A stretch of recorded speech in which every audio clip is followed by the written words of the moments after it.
नमस्कार, मैं हूं अर्पिता आर्य और आप देख रहे हैं डिबेट का नंबर 1 शो दंगल। वैसे तो देश में 7 राज्यों की 13 विधानसभा सीटों पर उपचुनाव होने हैं। उपचुनाव की तारीख का ऐलान नहीं हुआ है, लेकिन तैयारियों का शोर जरूर सुनाई दे रहा है। सबकी नजरें एक बार फिर यूपी पर आकर टिक गई हैं, जहां 10 सीटों पर विधानसभा के उपचुनाव होंगे। आज इसी उपचुनाव की तैयारियों को लेकर मायावती ने लखनऊ में बड़ी मीटिंग की, नेताओं के साथ जमीनी हकीकत और तैयारियों की समीक्षा बैठक की। दिलचस्प बात यह है कि अब तक मायावती उपचुनाव को नजरअंदाज करती रही हैं, लेकिन इस बार उनकी पार्टी के मैदान में आने से मुकाबला दिलचस्प दिख रहा है। इस बीच बीजेपी भी लोकसभा चुनाव में खराब प्रदर्शन के दाग को धोना चाहती है, इसलिए उनके नेता लगातार उन विधानसभा क्षेत्रों का दौरा कर रहे हैं जहां उपचुनाव होने हैं। आज डिप्टी सीएम ब्रजेश पाठक ने करहल विधानसभा का दौरा किया। इस सीट की जिम्मेदारी बता दें ब्रजेश पाठक के कंधों पर ही है। इससे पहले सीएम योगी लगातार जमीन को मजबूत करने में लगे हुए हैं। पिछले 10 दिनों में सीएम योगी 2 बार अयोध्या का दौरा कर चुके हैं। ये वही जगह है जो फैजाबाद लोकसभा सीट में आती है। यहां पर लोकसभा चुनाव में बीजेपी को हार का मुंह देखना पड़ा था, सबसे भारी ये सीट पड़ी थी, इसलिए अयोध्या की सीट बीजेपी के लिए प्रतिष्ठा का सवाल है। वहीं पीडीए के फॉर्मूले से अखिलेश यादव फिर मैदान में उतरने का प्लान बना रहे हैं। लोकसभा चुनाव में अच्छे प्रदर्शन से समाजवादी पार्टी के हौसले बुलंद हैं, लेकिन सबसे बड़ा सवाल है कि क्या लोकसभा चुनाव के नतीजे जैसे ही परिणाम 10 सीटों के उपचुनाव पर भी दिखेंगे? क्या अखिलेश फिर से करिश्मा दिखा सकेंगे? क्या बीजेपी लोकसभा की गलतियों से सीख लेते हुए उपचुनाव में बाजी पलट देगी? क्या मायावती के उपचुनाव में आने से बीजेपी को फायदा हो सकता है? सवाल कई हैं, लेकिन उससे पहले ये रिपोर्ट।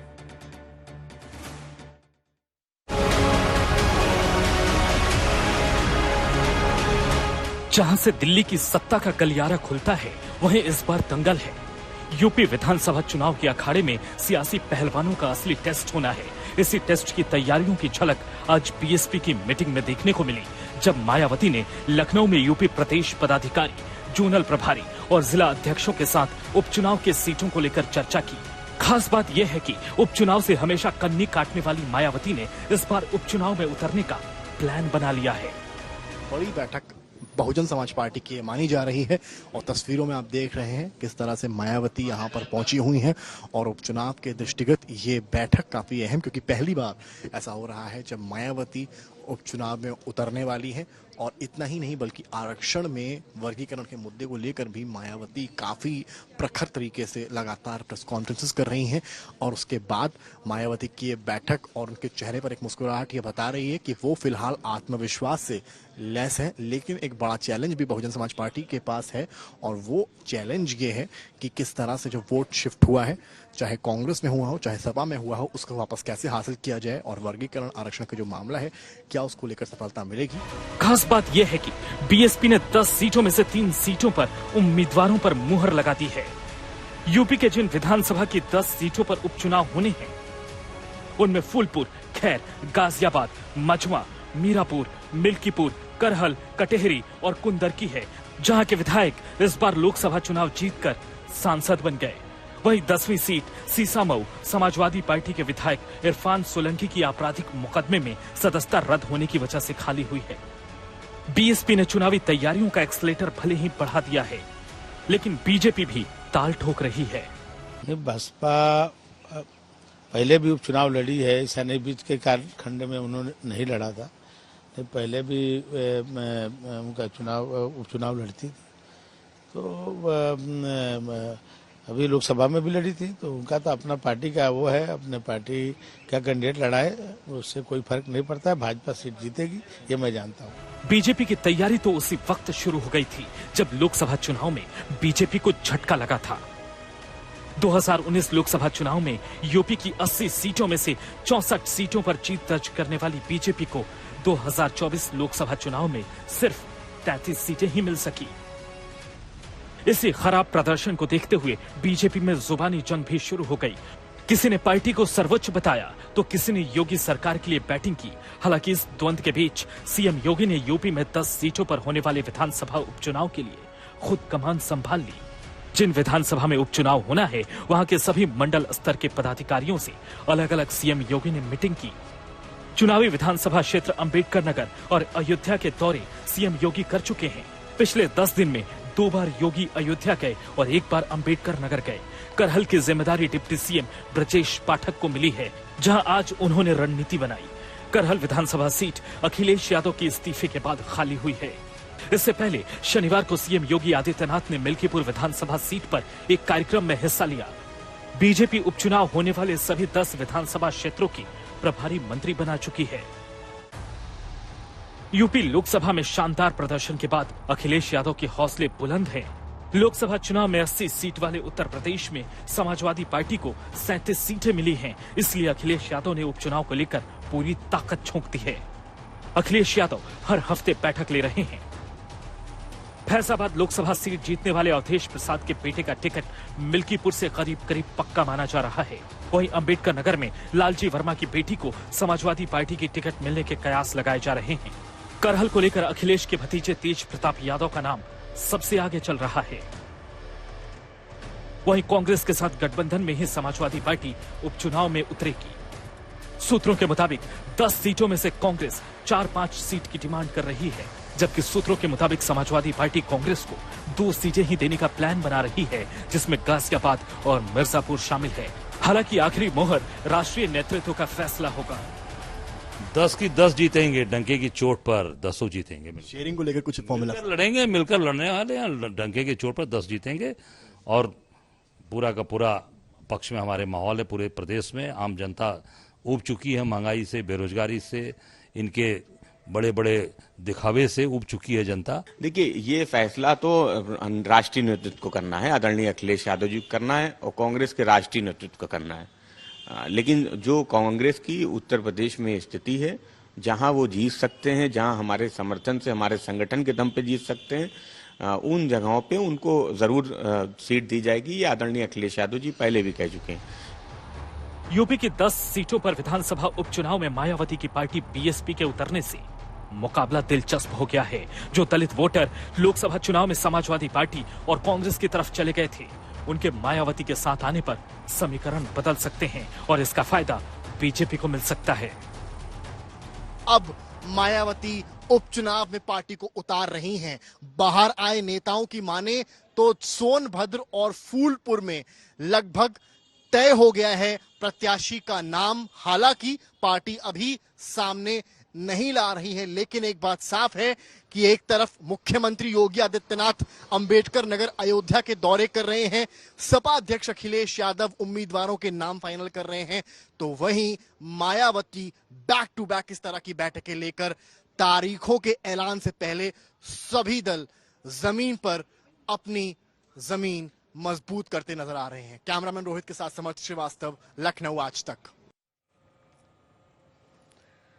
तो खास मेहमान हमारे साथ जुड़ चुके हैं। तारुफ करा दें, शलमणि त्रिपाठी प्रवक्ता बीजेपी के इस वक्त हमारे साथ जुड़ चुके हैं। अनुराग भदौरिया प्रवक्ता समाजवादी पार्टी के इस वक्त हमारे साथ जुड़ चुके हैं। एमएच खान साहब राजनीतिक विश्लेषक हैं, वो हमारे साथ इस वक्त जुड़ चुके हैं। अनिल दुबे प्रवक्ता आरएलडी, वो हमारे साथ जुड़ चुके हैं। सबसे पहले एमएच खान साहब, मैं आपके साथ ही शुरुआत करूंगी, क्योंकि हमने देखा 2012 के बाद अब पहली बार मायावती जो है वो उपचुनाव में उतरती नजर आ रही है, और अब ये अंदाज मायावती का बदला क्यों है और इससे किसको फायदा, किसको नुकसान, और मायावती खुद के लिए क्या देखती? नहीं अर्पिता जी, देखिए ये चुनावी पार्टी है, चुनाव जो है वो राजनीतिक पार्टियां लड़ती हैं, अपने हिसाब से अपने कार्यक्रम में बदलाव भी करती हैं। अब देखिए ये समाजवादी पार्टी ने जो अपोजिशन का लीडर बनाया वो ब्राह्मण जाति का बनाया, जिसमें इनके 3 ब्राह्मण रह गए थे, बाकी छोड़ के चले गए थे, और जब 2 ब्राह्मण बचे तो उसमें एक को इन्होंने बनाया, और 36 मुसलमान एमएलए थे, उनमें किसी को नहीं बनाया। क्यों नहीं बनाया? हिस्सेदारी क्यों नहीं मुसलमानों की दी? 20% से 22% ज्यादा मुसलमानों को वो वोट इनको मिला है मुसलमानों का। तब ये क्यों नहीं समाजवादी पार्टी ने किसी मुसलमान को उसका हक क्यों नहीं दिया? तो ये सब बातें हैं। बाकी चीजें जो है भारतीय जनता पार्टी का SC/ST एक्ट में बदलाव और सब चीजें करना, क्रीमी लेयर ले आना, ये सब मुद्दे हैं। महंगाई मुद्दा है। और देखिए अभी जिला परिषद का चुनाव कटहरी में हुआ है, समाजवादी पार्टी तो वहां हार गई, भारतीय जनता पार्टी हार गई, और क्या नाम है कांग्रेस हार गई। वहां BSP बहुजन समाज पार्टी वो चुनाव जीत गई है।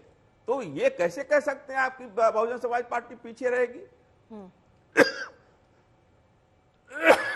सारी तो ये चीजें हैं जो जनता के बीच में जाएंगे, हम बताएंगे कि हमारा हक समाजवादी पार्टी खा रही है, हमारा हक बीजेपी खा रही है, हमारा हक ये हमको जमीन पे लाना चाह रहे हैं। SC ST का बिल पे आपने क्या कार्रवाई की? आपने 100 MP आपसे जाके मिले प्रधानमंत्री नरेंद्र मोदी से, नरेंद्र मोदी ने खाली आश्वासन दिया।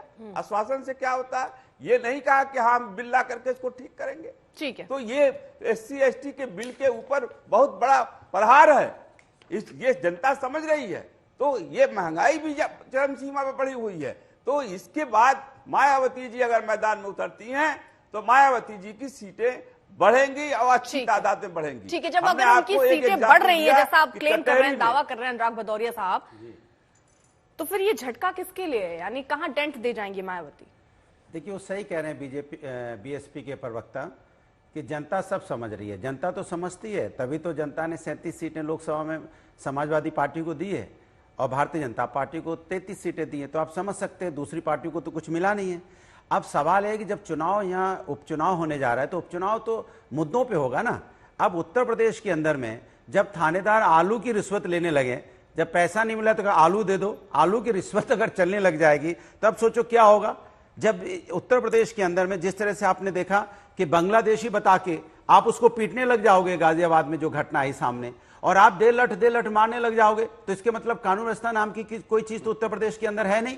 मैनपुरी में आपने देखा एक महिला अपने पति के साथ जा रही थी, गर्भवती महिला थी, उसको पीटने लग गए क्योंकि वोट नहीं दिया इसलिए पीटने लग गए। तो आप इस तरह की घटना जब उत्तर प्रदेश के अंदर में देखने को मिल रही है जनता को, क्योंकि जनता के मुद्दों पे बात नहीं हो रही है, कानून व्यवस्था नाम की कोई चीज उत्तर प्रदेश के अंदर में है नहीं, उत्तर प्रदेश में कोई भी सुरक्षित महसूस करता नहीं अपने आप को, तो जाहिर सी बात है कि समाजवादी पार्टी हमेशा समाज के मुद्दों पर बात करती है, या युवाओं की बात करेगी, छात्रों की बात करेगी, महिलाओं की समाधान की बात करेगी और किसानों की बात करती है। इनकी बात क्या होगी? इनकी बात होती है सिर्फ अपनी बात करना। भाई अब आपके पास कुछ बचा नहीं है तो काय जबरदस्ती परेशान है? अरे आपका झगड़ा समाजवादी पार्टी से नहीं है, आपको मजबूती से आवाज जनता की उठानी चाहिए। आपको यहाँ चिल्लाने से कुछ नहीं मिलेगा। जनता की समस्या की आप कब सड़क पे आते हैं, कब जनता की आवाज उठाते हैं, इसलिए जनता ने आपको नकारा है, तो आप परेशान क्यों हैं? तो हम तो समझते हैं चुनाव में सबको लड़ने का अधिकार होता है, BSP भी लड़ना चाहती लड़े, लेकिन जनता समाजवादी पार्टी जनता समाजवादी पार्टी के पीढ़ियों को पसंद करती है, क्योंकि समाजवादी पार्टी हमेशा वो ये कह रहे हैं, वो सीधे तौर पे कह रहे हैं भाई मुसलमान आपको इतना वोट दे रहे हैं, आप उनकी हिस्सेदारी क्यों नहीं दे रहे हैं? आप दलितों की बात कर रहे हैं, लेकिन दलितों के लिए आप क्या कर रहे हैं? वो ये कह रहे हैं, वो कह रहे हैं कि ये लोग जो चश्मे से लोगों को दिखा रहे हैं, उन्हें पता ही नहीं, वो लोग राजनीति से खत्म हो चुके हैं। तो जिनको राजनीति में है वो क्या बताएंगे? उन्हें यही नहीं पता है कि समाजवादी पार्टी हमेशा समाज के हर वर्ग का सम्मान करके चलती है। अयोध्या हमारी जनरल सीट है और जनरल सीट पे हमने रिजर्व करने इनको चुप कराई तब तो बात हो पाएगी। अब इनको चुप कराइए तो बात हो पाए। पंडित है बताओगे? अच्छा चुप करा दीजिए, मुसलमानों को नहीं दोगे, चुप होइए, नाटक करोगे आप, किसी चुप करा दी तो मैं बोलूँ ऐसे कैसे? देखिए, मैंने आपसे बोला कि समाजवादी पार्टी सबका सम्मान करती है। आप अयोध्या ये तो बताइए, जो दलित वोट आपको मिल गए कांग्रेस और समाजवादी पार्टी की तरफ गए, मायावती के उतरने से वो डेंट होगा क्या? कुछ नहीं होगा, क्योंकि समाज में जनता जान चुकी है कि जनता के भले की बात कौन कर रहा है। समाज का हर वर्ग, चाहे अगड़ा हो, पिछड़ा हो, चाहे दलित हो, हर वर्ग आज समाजवादी पार्टी के साथ इसलिए खड़ा है कि समाजवादी पार्टी उनके अधिकार हितों की बात कर रही है। वोट शिफ्ट नहीं होगा। अरे वोट शिफ्ट कैसे हो जाएगा? जब आप उनके हितों की बात करोगे तो आपके साथ खड़े होंगे। आपने जो बात उठा रहे, एक सेकंड, वो जो बात उठा रहे थे, अयोध्या जनरल सीट है, हमने वहां रिजर्व कैंडिडेट लड़ाया और जिताया वहां पे। और जिनकी बात करते गुड्डू जमाली को MLC अभी हमने बनाया, इसके पहले जावेद को हमने लोकसभा यहाँ पे राज्यसभा भेजा। उन्हें कुछ मालूम नहीं है, वो खाली यहाँ हल्ला मचाने आए टीवी डिबेट में। वो है कहाँ, जमीन पे कहाँ है? बताओ। अरे एक सीट तो जीते नहीं, हल्ला मचा रहे झूठे बैठ के। ठीक है, शरद त्रिपाठी यार बताओ ना यार, मुसलमानों का हक। अरे यार क्या होता है? राजनीति कीजिए, राजनीति में यार नहीं होता है। सर मैं रोक रही हूं, जरा मुझे और मेहमानों के पास भी बनाया आपने नहीं बनाया। अरे खाली यही हल्ला मचाने के लिए तो चुनाव लड़ रहे हो भाई। आपने उनको हिस्सेदारी नहीं दी, वो बार-बार यही बात काहे की हिस्सेदारी? वो तो खाली चिल्लाने के लिए टीवी डिबेट में आए हैं, उनको पता भी है हिस्सेदारी का मतलब क्या है। वो कहाँ है बताइए, आप कहाँ है? फील्ड पे है कहीं पे? एक प्रदर्शन मुझे उनकी पार्टी का दिखा दीजिए कि जनता के हित के लिए लड़ रहे हो, कहीं पे कहीं लड़ रहे हो तो बताइए आप। अरे सबको पता है, जनता सब जानती है कि चुनाव क्यों लड़ने आए हो। ठीक है, क्यों लड़ने आए? जनता है, सब जानती है। क्यों लड़ने आए? वही कि जनता है ना। नहीं, क्यों लड़ने आए? जनता जानती है, क्या जनता सब जानती है। नहीं, हारना तो देखो ये तय है, भारतीय जनता पार्टी को हारना है। भारतीय जनता पार्टी 10 हारने जा रही है। वही तो जनता ने जानती है, हमें कहने की क्या जरूरत है? हमें जनता ने 37 सीटें दी है ना, 37 सीटें। तो जनता जानती है ना जनता के अधिकार की रक्षा के लिए कौन लड़ रहा है, जनता की ये तो हित की समझ बात गए। कौन कर रहा आपने है। ये लास्ट में कह दिया ना कि जनता जानती है कि बीएसपी क्यों उतरी है। आप ये जनता बता सब दो। जानती है। ठीक, मतलब जो आप नहीं कह पा रहे वो सवाल में जरा शलभ मणि से नहीं, कह नहीं पूछूं। पा रहे, सीधे तौर पर जनता देखिए जानती ये है। है, हमें कहने की क्या इसमें जरूरत है? इस तरह अनुराग भदौरिया भी जिस तरफ इशारा कर रहे हैं वो इशारा यही है कि बीएसपी के उतरने से एक तरीके से अगर फायदा होगा तो वो बीजेपी को हो सकता है, समाजवादी पार्टी और कांग्रेस को इसका नुकसान उठाना पड़ सकता है। समीकरण इस लिहाज से बदल जाएंगे। हमें कोई नुकसान नहीं है, बीजेपी को ठीक हारना सर। है। हाँ, अर्पिता जी, मैं स्टूडियो से बाहर बैठा हूं तो उम्मीद करूंगा कि थोड़ा संरक्षण आपका मुझे मिलेगा। मैंने सबकी बातें बहुत धैर्य से सुनी। अभी अनुराग जी ने कहा जनता सब जानती है, बिल्कुल उनकी बात से मैं 100% सहमत हूं। जनता सब जानती है, इसीलिए 2014 में भी सपा बसपा जो है विपक्ष में बैठे, 2017 में भी सपा कांग्रेस विपक्ष में बैठे, 2019 में भी सपा और कांग्रेस विपक्ष में बैठे, 2022 में भी सपा और कांग्रेस विपक्ष में बैठे, और आज 2024 की बात कर रहे हैं। तमाम इंटरनेशनल साजिशें, तमाम तरह के खिलवाड़, तमाम तरह की धूर्तता आएंगे तो खटाखट खटाखट खटाखट होगा। माताएं बहनें जाके लाइन लगा रही हैं कांग्रेस दफ्तर पे, सपा दफ्तर पे, तो ताला बंद करके भाग गए, महिलाओं को धक्का देके भगा दिया। तो ये खटाखट का जिन्होंने जो फर्जीवाड़ा किया था, अब जनता ने मन बना लिया है कि इनको फिर सफाचट ही करेंगे। इनकी नीति सबको पता है, इनकी नीयत सबको पता है। अभी कह रहे सबका सम्मान करते हैं, जरा मुझे बताइए ना, कन्नौज मेडिकल कॉलेज का नाम बाबा साहब भीमराव अंबेडकर जी के नाम पर रखा गया था। समाजवादी पार्टी की सरकार जैसे आई, रातों रात जाके बाबा साहब के नाम पे काली किसने पोती? समाजवादी पार्टी के लोगों ने पोती। जो आज पार्क बना हुआ है लखनऊ में, सबसे बड़ा पार्क, काशीराम जी, मान्यवर काशीराम जी के नाम पर वो पार्क बनाया गया था। जाकर मान्यवर काशीराम जी की मूर्ति को किसने खंडित किया? मान्यवर काशीराम जी के नाम पे काली किसने पोती? समाजवादी पार्टी ने तो पोती। बहन मायावती जी की मूर्ति लखनऊ के भीतर जो स्मारक बना, दलित स्मारक, किसने तोड़ी? समाजवादी पार्टी ने तोड़ी। बाबा साहब भीमराव अंबेडकर भूमाफिया थे, कौन कहता रहा? समाजवादी पार्टी के सबसे कद्दावर नेता आजम खान कहते रहे, और ये हमारे अनुराग बैठ के वहां ताली बजाते रहे, क्योंकि आजम खान के आदर्श हैं। गेस्ट हाउस कांड तक जाएंगे तो इनकी कलई खोलनी शुरू हो जाएगी कि एक मायावती जी उभरती हुई नेता थी, दलित समाज की नेता थी, उनकी हत्या करने का प्रयास किया। ये लोग जानते हैं। और दूर की बात छोड़िए अर्पिता जी, अभी तो चुनाव जीते, अयोध्या की जनता ने जनादेश दिया, हम उस जनादेश का सम्मान करते हैं। लेकिन एक दलित परिवार की बेटी, जो मासूम बेटी है, 12 साल की बेटी है, जब वो प्रेग्नेंट होती है तब ये पता चलता है कि उसके साथ हैवानियत हुई है, उसके साथ दरिंदगी हुई है। ये उस बेटी के साथ नहीं खड़े हुए, ये जाके खड़े हुए मोहित खां के साथ। आज भी मोहित खां के साथ खड़े हैं, आज भी उस दलित बेटी के साथ नहीं खड़े हैं। अच्छा, जो 12 साल की बच्ची है और पेट में गर्भ लिए घूम रही है, जिसके साथ हैवानियत हुई, जिसके साथ अपराध हुआ, उस बच्ची का मजाक उड़ाने का प्रयास किया, उस बच्ची का चरित्र हनन करने की कोशिश की। पूरी दुनिया सीखा कि 12 साल की बच्ची को कहते हो डीएनए टेस्ट करा के आओ तब मानेंगे। आज भी आपने, इनके नेता उसके घर तक नहीं गए, अवधेश प्रसाद जी उसके घर, उस बच्ची के घर में जाकर उसकी आंसू पोंछने का भी उन्होंने काम नहीं किया। जरा इनसे पूछिए कि इतनी हैवानियत के बाद आपका फर्ज नहीं बनता था कि आप वहां के मेंबर ऑफ पार्लियामेंट हैं, आप उस बच्ची के घर जाइए। उस बच्ची के घर नहीं गए, मोहित खां के साथ खड़े रहे, बलात्कारी के साथ खड़े रहे, जो गैंग रेप के आरोपी हैं उनके साथ खड़े रहे। ये इनका चरित्र है, जनता जानती है। और इसीलिए देखिएगा फिर जो 10 सीटों पे चुनाव हो रहे हैं ना, आप लाख उछल लीजिए, लाख बवाल काट लीजिए, लोग वही निर्णय लेंगे जो निर्णय 2022 में लिया था, 2024 में लिया, वही बाई इलेक्शन में लेंगे। ठीक है, जवाब दे रहा हूं। देखिए, भारतीय जनता पार्टी जब महिला सम्मान की बात करती है तो बड़ी हंसी आती है। यही वही पार्टी है ना जिसने बीएचयू की घटना में इनके आईटी सेल के लोग पकड़े गए थे। तब भारतीय जनता पार्टी कहां थी? कहां थे आप? कहां बुलडोजर था आपका? नहीं पहुंचा ना। यही भारतीय जनता पार्टी जो पहलवान महिलाएं रोड पे घसीटी गई थी, याद है आपको? भूल गए? वही महिलाएं आज जाके देश का नाम रोशन करती है, लेकिन आपने तो कुछ नहीं किया। वही येदियुरप्पा जी है ना जिन पे आरोप लगता है, लेकिन पार्टी से तो कभी नहीं निकले। हम तो वो लोग हैं जो न्याय की मांग कर रहे हैं। मैं कह रहा हूं जिसने भी अन्याय किया है उसको कड़ी से कड़ी सजा मिलनी चाहिए, राजनीति नहीं होनी चाहिए। भारतीय जनता पार्टी राजनीति कर रही, मैं न्याय की बात कर रहा हूं। मैं कह रहा हूं कि किसी के भी 7 साल के, तो ये तो कोर्ट का आदेश है कि 7 साल से ज्यादा की सजा होगी तो उसमें डीएनए टेस्ट होगा, उसको नार्कोटिक टेस्ट भी होना चाहिए, और जो दोषी है उसको कड़ी सजा मिले। तो आप मेरे साथ क्यों नहीं आके खड़े हो जाते? जो दोषी उसको कड़ी सजा मिले। आप राजनीति क्यों कर रहे हो? मैंने सीधा सा सवाल है, मेरी बात सुनिए। आप राजनीति क्यों कर रहे हो? आपने कब मांग की? हम तो हमेशा मांग करते हैं ना, उस बच्ची के साथ अन्याय होना, उस बच्ची के साथ जो अन्याय हुआ है उस पर न्याय मिलना चाहिए और उसको ऐसी सजा मिले जो नजीर पेश हो, लेकिन आप उसमें राजनीति कर रहे हो, ये चिंता की बात है। आप बच्ची को बार बार आप राजनीति में घसीट के लाते हो, चिंता की बात है। ठीक है, चलो मणि जल्दी 10 सेकंड से मैं अभी अर्पिता अनिल जी के पास नहीं है। हाँ। अर्पिता, इनसे उम्मीद नहीं है। आप मातृशक्ति का नेतृत्व करती हैं। आप जरा मुझे बताइए, 12 साल की एक बच्ची झूठ बोलेगी? क्या 12 साल की बच्ची को कहते हो कि उसका डीएनए टेस्ट कराओ, और नहीं, और ये क्या कहते हैं? कहते हैं नार्को टेस्ट कराओ। मतलब सोचिए अर्पिता, आप मातृशक्ति को आप रिप्रेजेंट करती हैं। 12 साल की एक बच्ची जो अपनी हैवानियत को जानती भी नहीं कि उसके साथ क्या हुआ, अपनी मां को जाके तब बताती है जब वो प्रेग्नेंट होती है। ये कहते हैं नार्को टेस्ट कराओ। 12 साल की बेटी का नार्को टेस्ट कराओगे? शर्म नहीं आती आपको? ठीक है, उसका नार्को टेस्ट नहीं, झूठ मत बोलिए। मैंने बोला, मैंने उसके नहीं, बच्ची का नार्को टेस्ट की बात ही नहीं हुई है। बात हुई है उसके परिवार के लोग या दूसरे लोग, जो लोग इसमें मेरी बात सुनिए, जो दोषी हो उसे सजा मिलनी चाहिए। आप राजनीति करो, आपको शर्म नहीं आनी? एक बच्ची के नाम पे राजनीति करते हो आप, बजाय उसको न्याय दिलाने के लिए। अरे हम लोग तो न्याय दिलाने की मांग कर रहे हैं और कह रहे हैं ऐसी सजा मिले दोषी को, नजीर बने, और आप उसको दोषी को बचाना चाह रहे हो।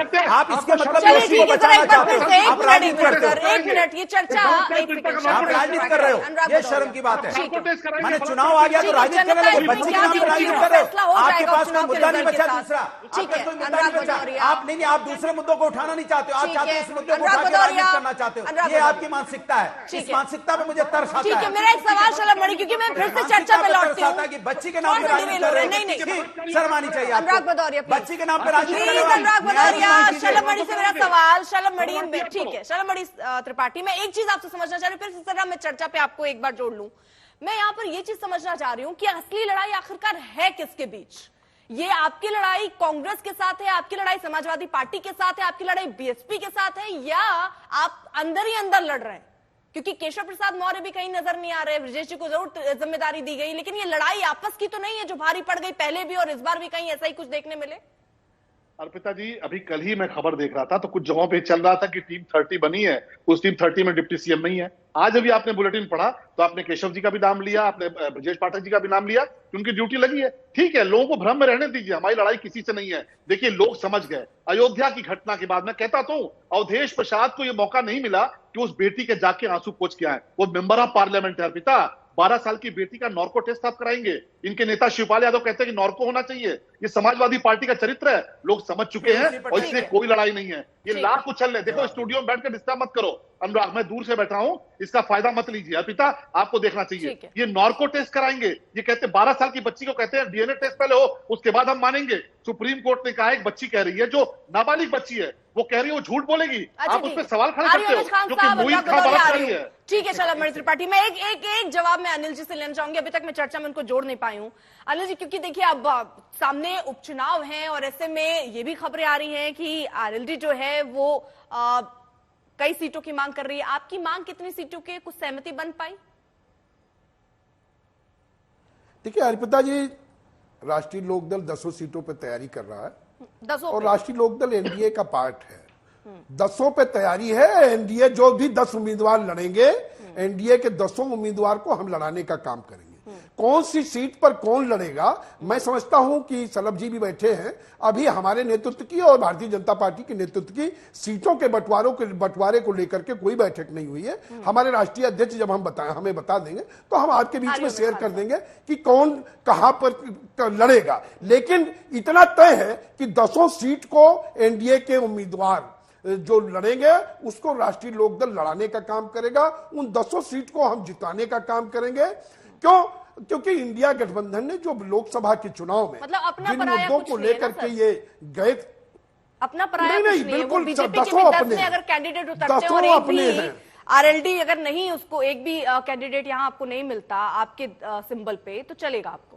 वो कोई विवाद नहीं है। वो कोई विवाद नहीं है। 10 सीट एनडीए की है, 10 सीट पर हम लड़ने का काम करेंगे। और इनको बेनकाब ही है। हमारे मित्र कुछ बातें कर रहे थे, ये माफ कीजिए, ये मीरापुर सीट, खैर सीट, ये 2 खबरें थी कि 2 पे आप लोग दावेदारी ठोक रहे हैं। मतलब इस पे आपकी कोई दावेदारी है नहीं? देखिए, पश्चिमी उत्तर प्रदेश में राष्ट्रीय लोकदल मजबूत है। चाहे वो मीरापुर हो, चाहे कुंदरकी हो, चाहे खैर हो, ये बात तो एनडीए के लोग जानते ही हैं। लेकिन अब जो भी सीट, अभी हमने ये कहा कि हमारे राष्ट्रीय अध्यक्ष की कोई मीटिंग अभी इस संबंध में नहीं हुई है। अभी उत्तर प्रदेश के माननीय मुख्यमंत्री जी से बात हुई तो उत्तर प्रदेश के विभिन्न मुद्दों पर, किसानों की समस्याओं पर, अन्य मुद्दों पर बात हुई। 10 10 सीट को जीतने पर बात हुई और हम लोग उस पर लगे हुए हैं। ठीक ये है। और अच्छा, ये ठीक जब है। लोकसभा का चुनाव अर्पिता जी हुआ था तो उसमें इंडिया गठबंधन ने झूठ का एक माहौल बनाया था ना, आरक्षण खतरे में है, संविधान खतरे में है। अब वो मुद्दे नहीं चलने वाले हैं।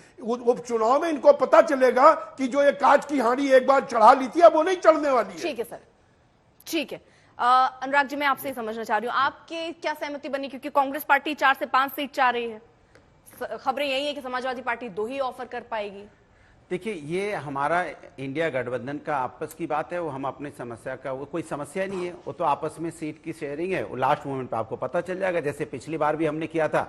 जैसे चुनाव आया तो आपको पता चल गया हमारी सीट शेयरिंग क्या है। लड़ाई तो भारतीय जनता पार्टी के आपस में है ना। बीजेपी से लड़ रही है। इनके एक डिप्टी सीएम वो दिल्ली भागते हैं, एक डिप्टी सीएम का एक सीएम दूसरी तरफ भागते हैं। और सुना एक डिप्टी सीएम को करहल भेज दिया गया है कि जाओ तुम करहल चले जाओ, जहां कुछ होना नहीं है, उन्हें पता है यहां बुरी तरह हारना है, तो करहल उनको भेज दिया गया। तो सवाल है, डिप्टी सीएम इनके दिल्ली दौड़ते हैं, एक लखनऊ दौड़ते हैं, फिर लखनऊ से दिल्ली, दिल्ली से लखनऊ, ये दौड़ने में लगे। जनता नीचे खड़ी इंतजार करती रहती है कि भैया हम तो नीचे जमीन पे खड़े हैं। आप जहाज से दिल्ली लखनऊ दौड़ोगे तो जनता की समस्या का समाधान नहीं कर पाओगे ना। आपको कैसे पता चलेगा कि बिजली की कटौती कितनी हो रही है, क्योंकि आप तो जहाज में हैं। आपको कैसे पता चलेगा कि किसान कितना परेशान, क्योंकि आप जहाज में हैं। आपको कैसे पता चलेगा कि लूट मार कितनी तेजी से उत्तर प्रदेश के अंदर बढ़ी हुई है, कैसे यहां पे आप देख रहे हो कैसे चोरी डकैती हत्या लूट मार बलात्कार कितनी तेजी से बढ़ा हुआ, नहीं पता चलेगा ना, क्योंकि आप तो जहाज से दौड़ रहे हो। इसलिए जनता जो उत्तर प्रदेश की है जमीन पे खड़ी है, और जमीन पे खड़ी जनता के साथ समाजवादी लोग जमीन पे खड़े हैं, जिनसे उनसे समस्या का समाधान की बात करते हैं, उनकी समस्या का समाधान करते हैं। लेकिन आपको तो कोई फुर्सत ही नहीं है। आपको तो किसी को डिप्टी को अपने आगे से डिप्टी हटाना है, और कोई सीएम है तो अपने आप से सीएम पे बने रहना चाहते हैं, और विधायक है वो अपने गुटों में बटे हुए हैं, कोई इस गुट में कोई उस गुट में। तो आप तो गुटों में बटे हुए लोग हैं, आप जनता की समस्या का समाधान कहां कर पाओगे। एक सेकंड इनके एक मंत्री कहते हैं कि 40 साल में जितना करप्शन मैंने पहली बार देखा है, जितना करप्शन इस बार हो रहा है। और इनके एक विधायक कहते हैं भैया ये तो अधिकारी के पैर छूने पड़ते हैं काम करवाने के लिए। तो जहां इतना करप्शन हो गया, करप्शन बढ़ गया हो, जहां लूट मार बढ़ी हुई, चारों तरफ माने घूसखोरी बढ़ गई हो, वहां पे जनता कहां आपको पूछेगी। इसलिए आप हार रहे हो। ठीक है, शर्मिला त्रिपाठी। अलबत्ता जी कहावत होती है कि सावन के अंधे को सब कुछ हरा नजर आता है। जिनकी पार्टी में चाचा को भतीजे ने बर्खास्त कर दिया, याद है कि नहीं याद है अनुराग जी? शिवपाल यादव जी पीडब्ल्यूडी मंत्री थे और अखिलेश जी मुख्यमंत्री थे। बर्खास्त, सुन लो भैया, स्टूडियो में बैठे हो क्या दूसरे को बोलने दो क्या? सरकार तो बना नहीं पाया इतना चिल्लाने के बाद, इतना फ्रॉड करने के बाद भी। चाचा को बर्खास्त कर दिया अखिलेश यादव जी ने, और पिता की पार्टी लेके अखिलेश यादव जी उड़ गए। सुप्रीम कोर्ट जाना पड़ा आदरणीय मुलायम सिंह यादव जी को, सुप्रीम कोर्ट जाके गुहार लगानी पड़ी कि हमारी तो पार्टी छीन ली गई। अलग अलग शिवपाल यादव जी ने और अखिलेश जी ने पार्टी बना ली। ज्यादा उछलने की बात नहीं है, ये भारतीय जनता पार्टी है। आपको बहुत सारे भ्रम हो सकते हैं, यहाँ सब मिलकर चुनाव लड़ते हैं। ये कोई परिवार की पार्टी नहीं है कि जिसमें जो है नेताजी के बाद अखिलेश जी और अखिलेश जी के बाद डिंपल जी और बाकी लोग मैं नाम नहीं लेना चाहता, वरना आपको बड़ी मिर्ची लगेगी। यहाँ तो आप ये भी नहीं बता पाएंगे कि मोदी जी के बाद कौन और जेपी नड्डा जी के बाद कौन। ये परिवार की पार्टी नहीं है, कार्यकर्ताओं की पार्टी है। और तय कर लीजिए, देख लीजिएगा, बुरी तरह चुनाव हारेंगे, क्योंकि आपने जो फ्रॉड किया ना कि खटाखट पैसे पहुंचेंगे। आज भी माताएं बहनें तलाश रही हैं, अनुराग भदौरिया का नंबर पूछती हैं कई लोग, कई माताएं बहनें नंबर पूछती हैं कि जरा अनुराग भदौरिया टीवी पे जो आते हैं उनका नंबर दे दो भैया। 8,500 रुपया 1 तारीख को देने को कहा था, आज तक तो नहीं आया। संविधान खत्म करने का जो आपने फ्रॉड फैलाया था। और दूसरा, ये जो 37 सीटें जीतने के बाद अर्पिता जी पूरे प्रदेश में इन्होंने जो हाहाकार मचा दिया है, इनके गुंडे निकल पड़े हैं समाजवादी पार्टी के। जगह जगह पे गुंडागर्दी करना, दलितों को मारना, पिछड़ों को मारना, उनकी जमीनें दोबारा कब्जा करने का प्रयास करना। वो तो धन्य है कि योगी जी मुख्यमंत्री है, वरना मुख्तार का भी इलाज हुआ है, अतीक का भी इलाज हुआ है, ठीक है, मुकीम काला का भी इलाज हुआ है, और ये जो गुंडागर्दी करने का प्रयास करते हैं उनका भी हुआ है। मुख्तार अंसारी को पॉलिटिकली स्ट्रांग किसने किया? उसको राजनीतिक शक्ति किसने दी? समाजवादी पार्टी। अतीक अहमद जैसे गुंडे को, गली के गुंडे को उठा के एमपी किसने बनाया? समाजवादी पार्टी। मुकीम काला को किसने पाला पोसा? समाजवादी पार्टी। तो ये प्रदेश की जनता भूली नहीं अनुराग। आज भी आपका जब समाजवादी पार्टी का लोगो आता है ना, उसके पीछे मुख्तार अंसारी, अतीक अहमद, ये तमाम लोग नजर आते हैं, और आप जैसे लोग उनके तोते के तौर पर ही नजर आते हैं, क्योंकि माफियाओं को प्रदेश की जनता भूली नहीं है। ठीक, अब 30 सेकंड सर, मुझे एमएच खान साहब आप समझ गए होंगे कि भारतीय जनता पार्टी के पास कहने के लिए कुछ नहीं है। वो घिसा घिसाया रिकॉर्ड है इनका, जो लास्ट 10 सालों से चल रहा है। वही 2-4 नाम लेके अब राजनीति करने का इनका मंसूबा होता है, और इससे ज्यादा कुछ नहीं। नफरती बात करने वाले लोग हैं, ये कहां जोड़ने की बात करेंगे। इनके तो हालत ये हो गई, कहते हैं ना, उधर भारत प्रगति की नई ऊंचाई को छू रहा है, इधर संसद का नया भवन छत पानी से चू रही है। ये हालत आपका है, तो आप कम से कम जो हमारी नई संसद बनाई तो उसको पानी के चूने से रोक लेते। 1200 करोड़ रुपए खर्च करके 1200 करोड़ खर्च हुए नई संसद बनाने में, उसका इज्जत सम्मान कौन बचा रहा है? 150 रुपए की बाल्टी वो उसका सम्मान बचा रही है। सोचो आप, ये हालत आपकी है कि आपका करप्शन कितना है। और सुनिए, और थोड़ा बहुत करप्शन जो आपकी पार्टी में है तो है ही, जो बच रहे हो बाहर से आप इंपोर्ट भी करते हो, भ्रष्टाचारियों को आप अपनी पार्टी में शामिल भी कराते हो। इसलिए आप कुछ मत बोलिए, आप जब बोलते हो ना तो सब कुछ जनता के सामने आता है। वो महिलाओं पे अत्याचार, चाहे उन्नाव की घटना हो, चाहे हाथरस की घटना हो, चाहे बीएचयू की हो, चाहे दिल्ली की घटना पहलवा महिलाओं पे हो, चाहे अयोध्या पर मत बोलना। ले लें, बताइए आप। तो आप नाम ठीक बात, इसलिए आप मत बोलिए। आपको राजनीति करनी है तो राजनीति कीजिए, महंगाई ठीक है अहमद खान साहब, ठीक है रोक रही हूं। अनुराग भदौरिया, अहमद खान साहब कुछ कहना चाह रहे हैं, अनिल जी आ रही हूं मैं उसके बाद। खान साहब। हेलो जी। हाँ जी, मैं सिर्फ अनुराग भदौरिया जी से ये पूछना चाहता हूं कि जब इनकी सरकार सत्ता में थी तो कितने रेपिस्ट का इन्होंने डीएनए टेस्ट कराया? कमाल है, हमने तो पहले ही बता दिया है। नहीं, मैं उम्मीद लगा के बैठे थे कि आप सवाल बीजेपी से पूछेंगे, आपने समाजवादी पार्टी से पूछ लिया। सत्ता पद से सवाल ही नहीं पूछते हो। जांच कराई थी। अरे प्रभु, सत्ता पद से पूछिए, विपक्ष में पहले पूछ लेना भैया। आप तो ठेकेदार बने हो ना, आप तो ठेकेदार बने हो मुसलमानों के और सबके बने हो। अरे हम तो सबके ठेकेदार हैं, से पूछना चाहता हूं संपूर्ण समाज के। आपकी सरकार जब थी तो कितने लोगों का डीएनए टेस्ट कराया आपने? कितने लोगों का आपने जांच कराई? ये सब झूठी मक्कारी बातें करते रहते हैं और शोषित समाज, बिछड़ा समाज, दलित समाज का शोषण करते हैं। ये तो जानबूझ के उनको लड़ाए थे अयोध्या से, वो तो इत्तेफाक से जीत गए। वो तो इत्तेफाक। आज वो तुम लाल वाली किताब कहाँ है तुम्हारे पास? तुम्हारे पास लाल वाली जो संविधान की किताब है उसको दिखाओ ना कि संविधान में क्या है, पीडीए में क्या था। पीडीए में कोई तुम्हारा ब्राह्मण था क्या जो तुमने अपोजिशन लीडर बनाया है? आपने हमेशा, अरे हमने लीडर अपोजिशन बनाया है। पांडे जी को कहां भूल रहे हैं आप? माता प्रसाद पांडे जी लीडर अपोजिशन है उत्तर प्रदेश के अंदर में। कुछ पढ़ लिख के आए करोगे, खाली आ गए बैटिंग करने बिना कुछ तैयारी किए। झुंझुना नहीं पकड़े मुसलमान, आपकी तुम्हारे समझ में आ जाएगा कि दो ब्राह्मण। प्रभु, सरकार बीजेपी के सवाल आप समाजवादी से पूछते से पता चल जा रहा है कि आपकी मानसिकता क्या है। नहीं बनाया।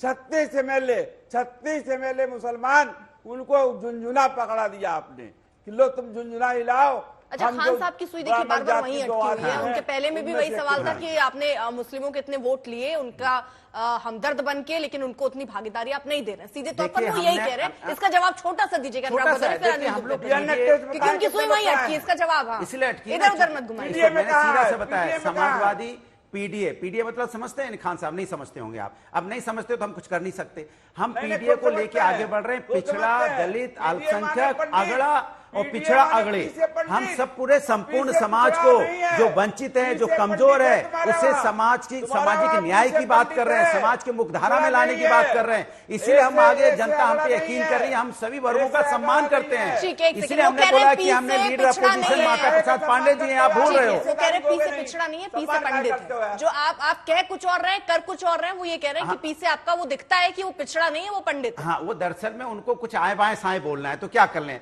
अब उनको आए बाएं साएं बोलने के लिए आए चैनल पे, उनको कुछ तो आए बाएं साएं बोलना है। देखो, सत्ता किसकी है? बीजेपी की। सवाल किससे पूछ रहे हैं? समाजवादी से। आप बीजेपी से क्यों नहीं पूछ रहे हैं? क्योंकि आप जानते हैं बीजेपी से क्यों नहीं पूछ रहे हैं। उनको दर्द इस बात का है क्योंकि सेंध तो आप लोग लगा चाहते हैं ना, उनके वोटरों पर सेंध आप लगाते हैं, तो वो तो अपने वोटरों को साध रहे हैं। अरे वो वोटर, ठीक है, जो जनता के साथ, वो ये बता रहे हैं कि भाई देखिए, मुस्लिम जो वोट कर रहे हैं आपको, आपकी भागीदारी कहाँ है, वो ये बताने की कोशिश कर रहे हैं ना। वही तो मैं कह रहा हूँ, वो जनता के साथ होते तो फिर जनता के साथ जो होगा, जनता उसका सम्मान करेगी। ठीक है, हम जनता के साथ है, जनता हमारा सम्मान कर रही है। आनंद दुबे जी। जी, अभी हमारे मित्र अनुराग जी किसानों की बात कर रहे थे। जब 3 काले कानून इस देश में जिन पे लड़ाई चल रही थी, ये बताइए उस समय कहां थे? किसानों के लिए कभी कोई लड़ने का काम किया?